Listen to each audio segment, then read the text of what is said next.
లోకి పోతే life history of ఎంటెమీబా హిస్టోలీటికా, ఇది ఒక పారాసైట్. పారాసైట్ అంటే ఏంటి?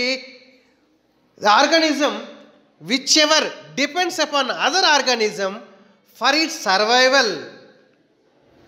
అంటే ఏదైతే జీవి ఇంకొక జీవి మీద ఆధారపడి దానికి హాని కలిగించైనా సరే తన జీవితాన్ని కొనసాగించడం కోసం జీవిస్తుందో దాన్ని పారాసైట్స్ అంటారు. పారాసైట్స్లో మళ్ళీ 2 రకాలు ఉన్నాయి. ఒకటి ecto parasites, 2 endo parasites. Ecto parasite అంటే ఫర్ ఎగ్జాంపుల్ మీకు అర్థమయ్యేలాగా తల వెంట్రుకల పైన మనకి పెయిన్లు వచ్చాయనుకోండి. ఆ పెయిన్లు ఎక్కడున్నాయి? మన శరీరానికి బయట ఉంది, దాన్నే లైస్ అంటారు. తల వెంట్రుకలు బయట ఉంది. అది ఏం చేస్తుంది? మన యొక్క రక్తాన్ని పీల్చుకొని జీవిస్తుంది. అది జీవించే ప్లేస్ ఎక్కడ? బయట. కానీ అది ఎవరి మీద డిపెండ్ అవుతుంది? మన పైన. అంటే అది ఒక పారాసైట్.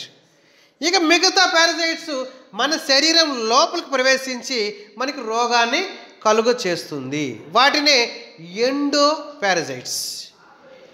ఇవన్నీ పక్కన పెడితే ఒక గమ్మత్తైనటువంటి విషయం ఏంటంటే, అక్బర్ అయినా మొఘల్ రాజ్ చక్రవర్తి అయినా వాళ్ళు చనిపోవడానికి కారణము ఒక ఈగ. వినడానికి ఆశ్చర్యంగా వేస్తున్న ఒక అలెగ్జాండర్ ద గ్రేట్, అతను చనిపోయింది ఒక దోమ వల్ల. చెప్పడానికి ఆశ్చర్యంగా ఉంది. అలెగ్జాండర్ ఏంటి? ఒక మహావీరుడు, ఒక చక్రవర్తి, ఒక రాజు.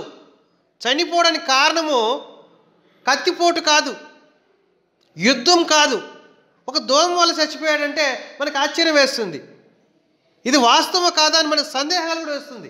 అలాంటప్పుడు మీరు ఒక్కసారి మీ టెక్స్ట్ బుక్లో చూడండి. మీ టెక్స్ట్ బుక్ పేజీ నెంబర్ 148లో మనకి స్పష్టంగా ఉంది. ఏమని ఉంది?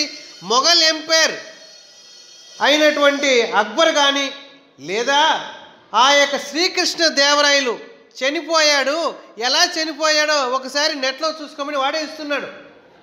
అలాగే అలెగ్జాండర్ గురించి కూడా ఇస్తున్నాడు. ఇవన్నీ మనం ఒకసారి నెట్లో తీరుబాటుగా చూస్తే వాళ్ళు చనిపోయింది ఈగ వల్ల, దోమ వల్ల. ఆశ్చర్యంగా ఉంది. అయితే ఆ ఈగ ఎలా చంపేస్తుంది అనేది ఏంటంటే, ఈగ ఎక్కడో ఉన్నటువంటి ఆ యొక్క సూక్ష్మజీవిని మోసుకొని వచ్చి మన శరీరంలో ప్రవేశించడానికి సహాయం చేస్తూ మనల్ని అలా రోగానికి పాలు చేస్తుంది. ఇప్పుడు ఇక్కడ మనం చెప్తున్నటువంటి ఎంటెమీబా హిస్టోలీటికా అనేది ఒక పరాణిజీవి, ఒక పారాసైట్. ఇది ఏంటంటే ఇది ఈ యొక్క పారాసైట్కి గ్రీక్ నుంచి వచ్చింది ఈ పదం. గ్రీక్ భాషలో ఎంట అంటే వితిన్, ఎంట అంటే వితిన్.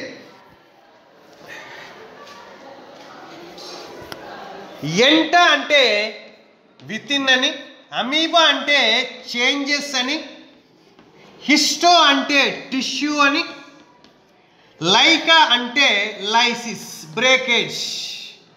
ఇక్కడ చూడండి, ఎంటెమీబాకు ఆ పేరు ఎలా వచ్చిందంటే, ఎంట అంటే వితిన్, అమీబా చేంజ్, హిస్టో అంటే టిష్యూస్, లైసిస్ అంటే డ్యామేజ్.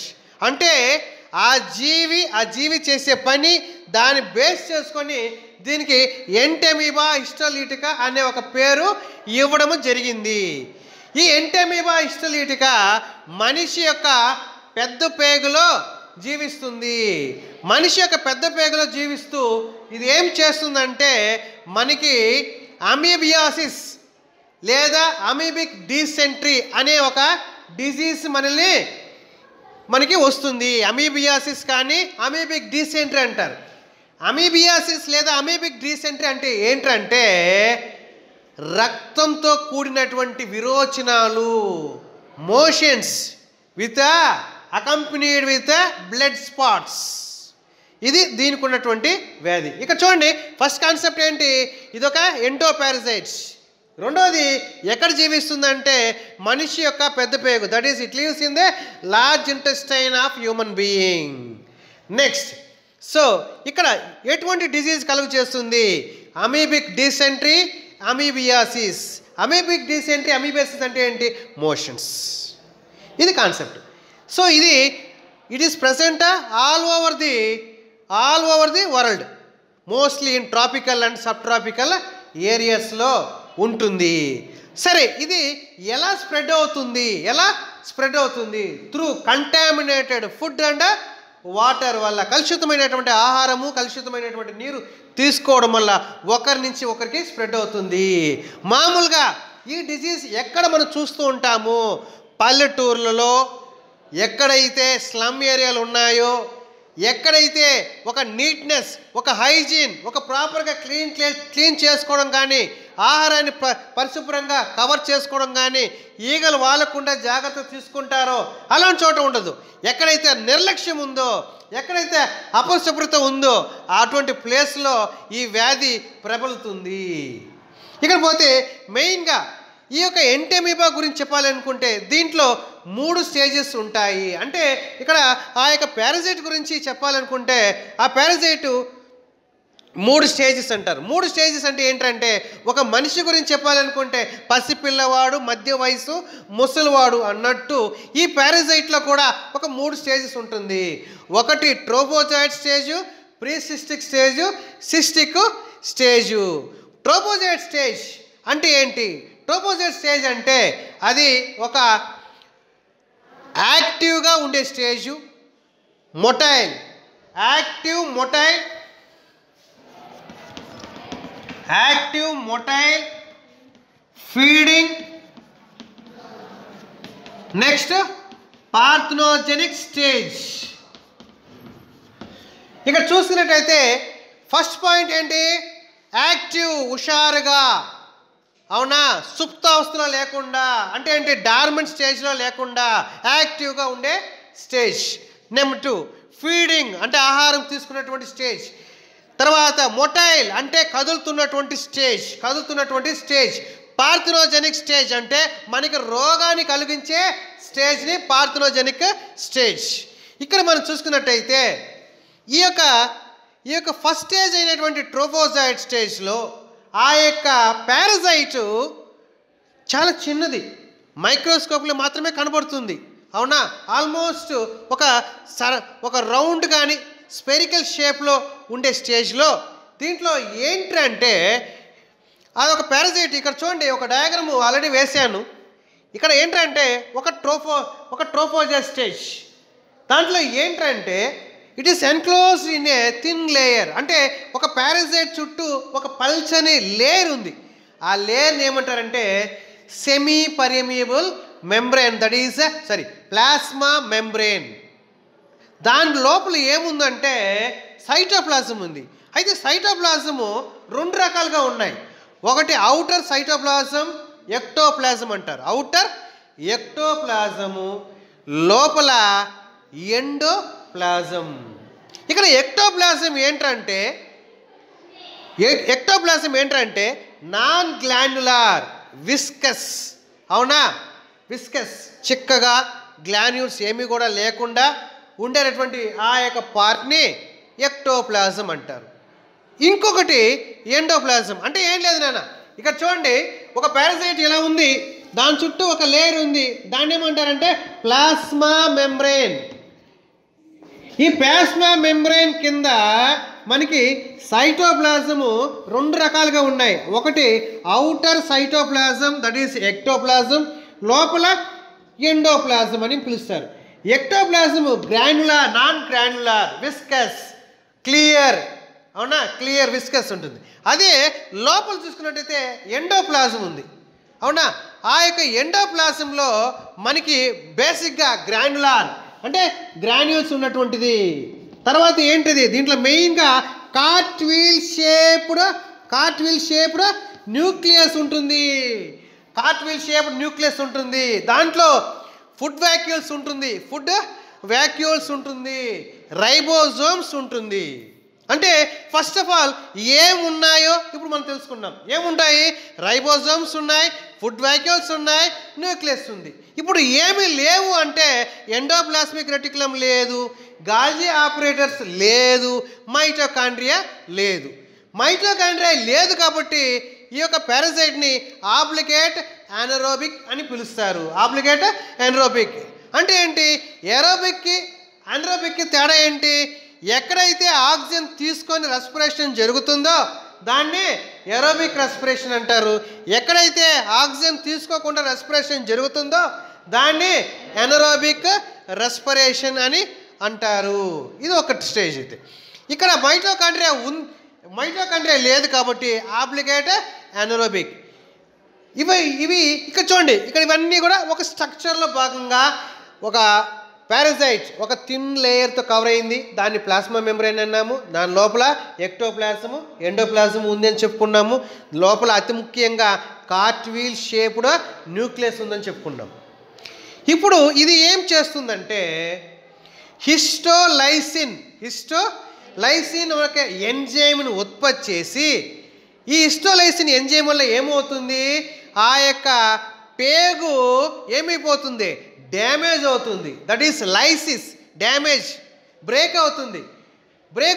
ఎందుకు బ్రేక్ అవుతుంది? ఇది ఒక ఎంజైమ్ రిలీజ్ చేసింది. బ్రేక్ అయిన తర్వాత ఏమవుతుంది? బ్లడ్ బయటికి రావడం అనేది జరుగుతుంది. అది దీంట్లో ఉన్నటువంటిది. ఇక్కడ ఇంకొక పాయింట్ ఏంటంటే ఎప్పుడైతే బ్లడ్ బయటకు వస్తుందో ఈ యొక్క పారాసైట్ లోపల ఉన్నటువంటి ఫుడ్ వ్యాక్యూల్లోకి ఈ యొక్క ఆర్బీసీ వెళ్ళి అక్కడ చేరుతుంది. ఇది ఒక స్టేజ్. సెకండ్ స్టేజ్కి వద్దాం. ప్రీసిస్టిక్ స్టేజ్లో ఇది నాన్ యాక్టివ్ అంటే యాక్టివ్గా ఉండదు. నాన్ ఫీడింగ్, ఆహారము తీసుకోదు. నాన్ మొటైల్ అంటే కదలదు. అవునా? చురుకుగా లేదు, కదలదు, అన్నం తిందు, రోగాన్ని కూడా కలుగు చేయదు. ఎక్కడ జీవిస్తుంది? ఇది పేగు మధ్యలో జీవిస్తుంది. పేగు మధ్య భాగంలో జీవిస్తుంది. అవునా? దీని లోపల ఏముంటుంది? గ్లైకోజన్ గ్రాన్యూల్స్ ఉంటుంది, క్రోమాటిడ్ బార్స్ ఉంటుంది. ఇది దేనికి యూజ్ అవుతుందంటే అది ఆహారం తీసుకోదు కాబట్టి వాటికి రిజర్వ్ ఫుడ్గా ఇది పనికొస్తుంది. Is it right? So number 1,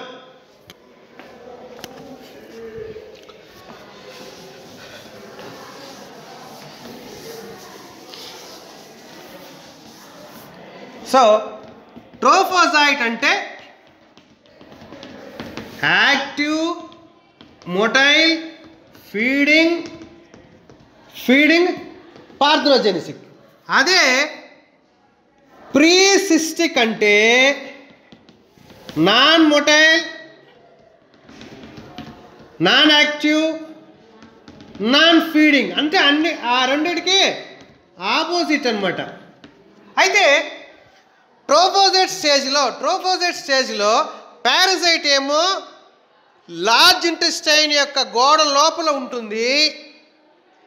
అదే ప్రీసిస్టిక్ స్టేజ్లో ఆ యొక్క పారాసైటు ఆ యొక్క ఇంటెస్టైన్ మధ్యలో ఉంటుంది. అంటే ఏంటి? ఇంటెస్టైన్ గోడలతో సంబంధం లేకుండా ఇంటెస్టైన్కి ఆ యొక్క దాని మధ్యలో ఉంటుంది. That is present in the lumen, LUMEN, lumen. అంటే ఇది పేగు అనుకుంటే ఆ పేగు మధ్య భాగంలో ఇది ఉంటుంది. దీన్ని ఏమంటాము? ప్రీసిస్టిక్ స్టేజ్. నెక్స్ట్ వచ్చే స్టేజ్ని సిస్టిక్ స్టేజ్.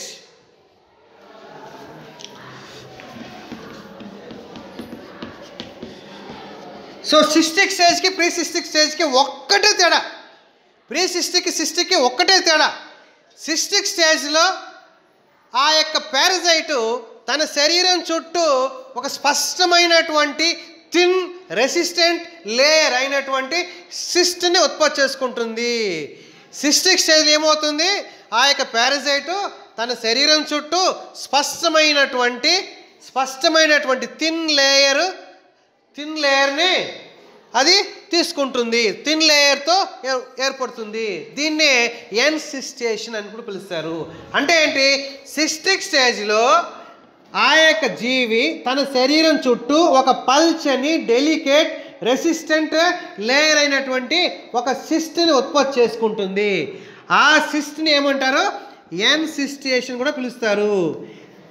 నెక్స్ట్, ఇప్పుడు సిస్టిక్ స్టేజ్లో ఇంకొక విషయం కూడా జరుగుతుంది.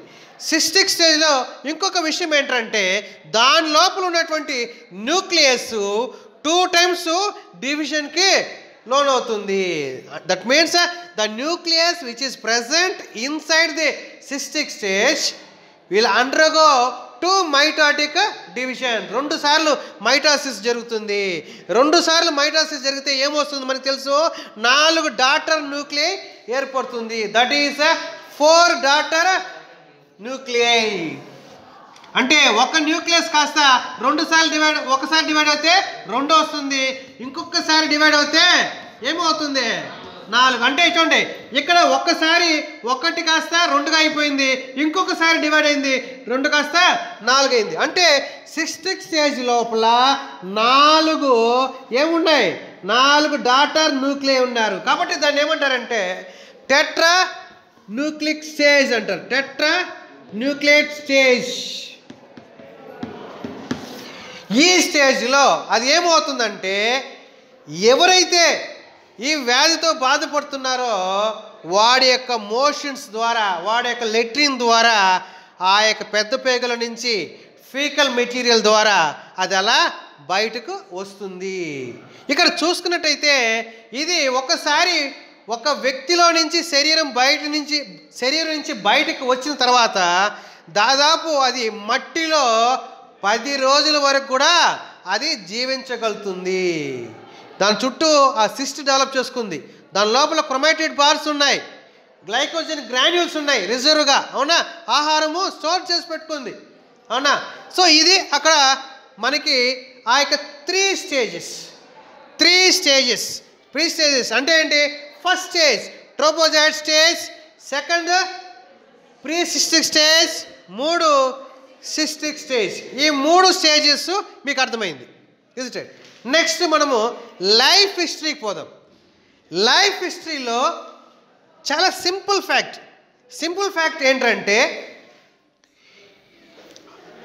ప్రాపర్గా చేయి కడుక్కోకుండా తినడం వల్ల కానీ లేదా ఈగలు ముసిరినటువంటి ఆహారం తీసుకుంటే ఈ పారాసైట్ ఆ యొక్క ఫీకల్ మెటీరియల్ పైన వాలి మన యొక్క ఈగ కానీ లేదా కాక్రోచ్ కానీ ఏం చేస్తుందంటే మనం తినే ఆహారం మీద వాళ్తుంది.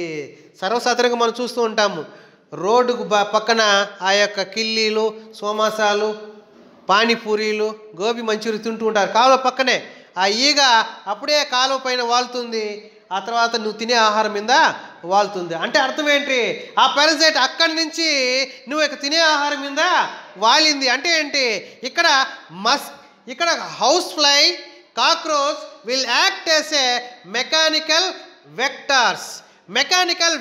అంటే the organism whichever transmits or can say carries parasites from one individual to other individual. ఏదైతే ఒక పరాన్నజీవి, ఏదైతే ఒక జీవి ఒక పారాసైట్ని లేదా సూక్ష్మజీవిని మోసుకెళ్తుందో దాన్ని మెకానికల్ వెక్టర్స్ అంటారు.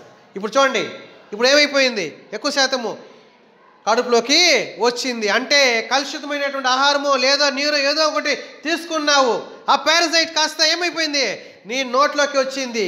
నోట్లోకి వచ్చిన తర్వాత నీ కడుపులోకి పోయింది. కడుపులోకి పోయిన తర్వాత అక్కడ ఏముంది, ట్రిప్సిన్ అనే ఎంజైమ్ ఏం చేస్తుందంటే దీని చుట్టూ ఉన్నటువంటి లేయర్ని కాస్త బ్రేక్ చేస్తుంది.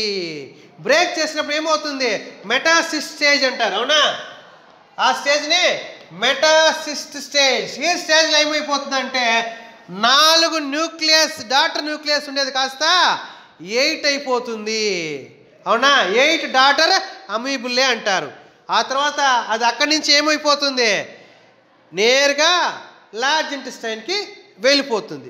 లార్జ్ ఇంటెస్టైన్కి వెళ్ళిన తర్వాత అది బాగా ఆహారం తీసుకొని, అంటే ఇంటెస్టైన్ దగ్గర ఉన్నటువంటి ఫుడ్ మెటీరియల్స్, ఆ బ్లడ్ అవన్నీ తీసుకొని అది డెవలప్ అయి మళ్ళా నెక్స్ట్ స్టేజ్కి వెళ్తుంది. ఇక్కడ గమనించాల్సిన విషయం ఏంటంటే ట్రోపోజాయిడ్ స్టేజ్ నుంచి ప్రీ సిస్టిక్ స్టేజ్ పోతుంది. సిస్టిక్ స్టేజ్ నుంచి మళ్ళీ ఏమవుతుంది, మళ్ళీ ట్రోపోజాయిడ్ వస్తుంది. Trophozoite stage, precystic stage, cystic stage. ఇక్కడ గుర్తుపెట్టుకోవాల్సిన విషయం ఏంటంటే ప్రీ సిస్టిక్కి ఏమి తేడా లేదు. ప్రీ సిస్టిక్లో సిస్ట్ ఉండదు. అంటే సిస్ట్ అంటే ఏంటి, CYST. సిస్ట్ అంటే ఏంటి, ఒక స్పష్టమైనటువంటి ఒక లేయర్నే సిస్ట్ అంటారు. ఒక స్పష్టమైనటువంటి లేయర్నే సిస్ట్ అంటారు. ఆ లేయర్ ఉండదు ప్రీ సిస్టిక్కి. సిస్టిక్ అయితే ఆ లేయర్ ఉంటుంది. లేయర్తో పాటు ఇంకొక చిన్న థింగ్ యాడ్ అవుతుంది. ఏంటది? న్యూక్లియస్ 1 కాస్త 4గా తయారవుతుంది. అంటే 4 న్యూక్లియస్ స్టేజ్కి వస్తుంది. Is it right? ఇక్కడ కాన్సెప్ట్. ఇప్పుడు కలుషితమైన ఆహారం ఎవరో తీసుకున్నారు, వాడి నోట్లోకి వెళ్ళింది, కడుపులోకి పోయింది, అది 4 కాస్త 8 అయింది. అక్కడి నుంచి అది ఎక్కడికి పోయింది? మళ్ళా ఆ యొక్క లార్జ్ ఇంటెస్టైన్ దగ్గర పోయింది. లార్జ్ ఇంటెస్టైన్ దగ్గర ఆ గోడ ఉంది కదా, ఆ గోడని ఏమంటారంటే మ్యూకోసా, సబ్ మ్యూకోసా దగ్గర ఇది పోయి ఉంటుంది. సో ఇవన్నీ పక్కన పెడితే మనకి ఏమి సమస్య వస్తుంది? ఏమి సమస్య అంటే నెంబర్ వన్ మనకి ఇది లార్జ్ ఇంటెస్టైన్లో ఉంటుంది కాబట్టి ఆ ఇంటెస్టైన్ మొత్తాన్ని ఏం చేస్తుంది?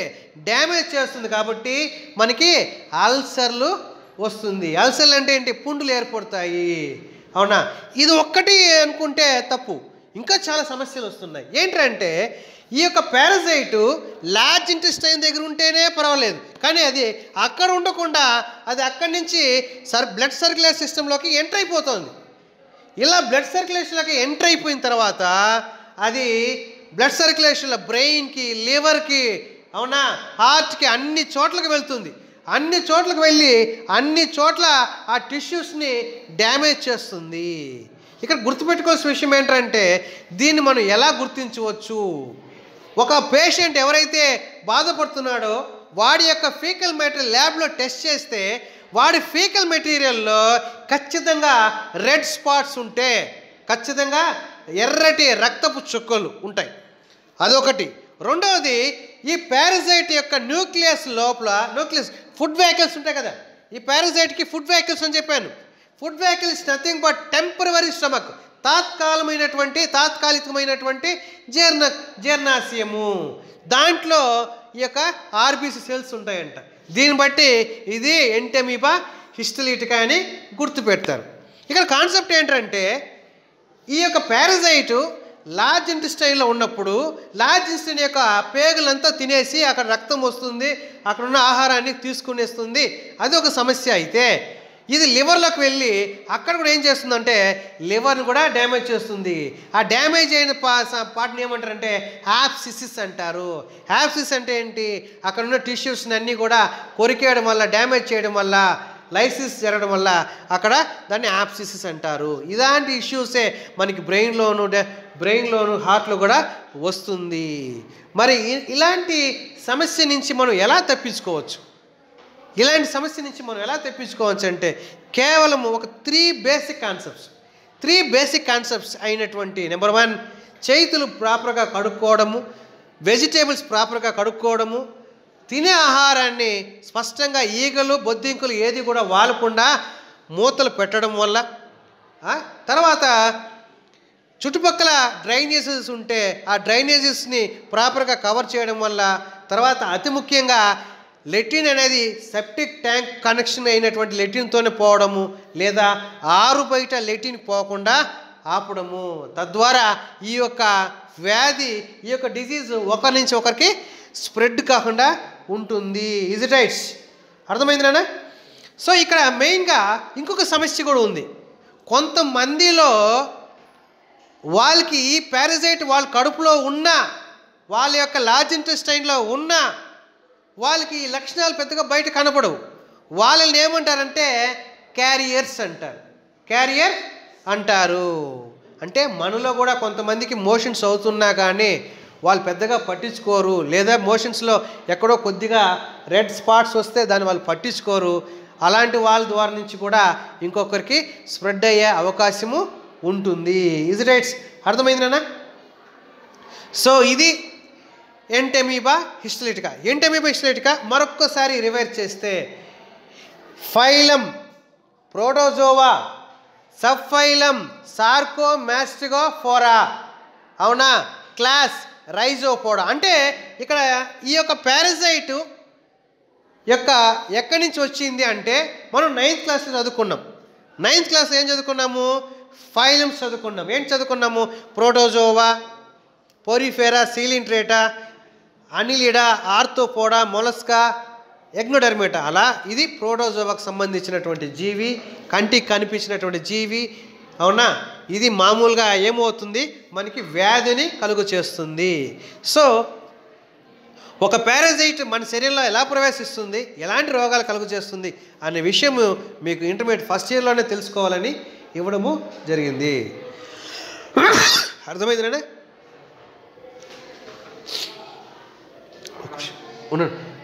మీకు ఏదైనా అర్థం కాకపోతే నాకు క్వశ్చన్స్, మీ క్లారిఫికేషన్స్ ఏది కావాలన్నా నాకు వాట్సాప్ పెడితే కూడా నేను క్లారిఫై చేస్తాను.